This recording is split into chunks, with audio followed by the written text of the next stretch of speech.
congodialogue.com.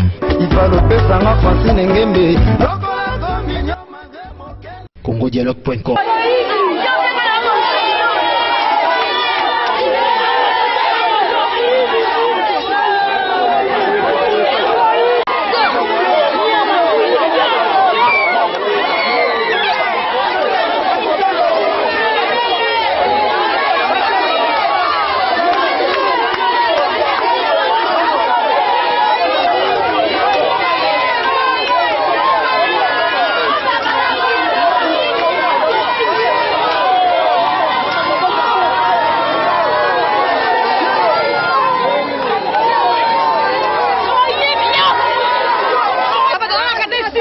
na konzera unda siso bakana kama likamwe na bana basi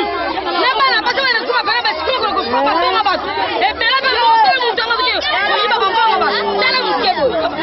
azutiki tisa sio kwa mkikende esalaka espanya lupangu na ibo jeune fille na mandole kana mapangu abazo aso ba ko ba ke sa misala ba jeune baninga ya biso ba sepeli ba yoki ke lokwa musala lukama na Congo dans mutaki ko musala na droit ya kokende a solliciter à kota abandi ko so ba carte électeur azu ba identité complète atengi bona ba 6000 ba 10000 ba pesa ko ba banda musala bango siko ba pesi mbongo esali ma pasi na komona jeune fille kitoko boye atela lokola nganga kuna oteka na luka mbongo yake esokaka bato mama boye ça malamu vraiment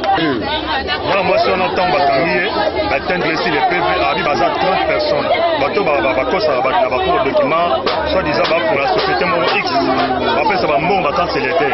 ok bien mutu fata mana carte électeur ceux qui bazu carte électeur mukake peut-être le but ça accident sans carte c'est que vous avez mutu moko donc ningwana yango donc atteindre ici les PV abi baza 30 personnes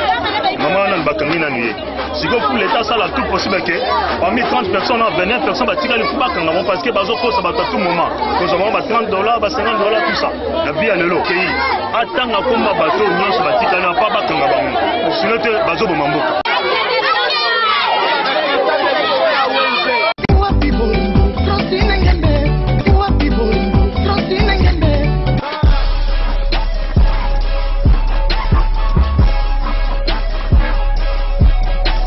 congodialogue.com.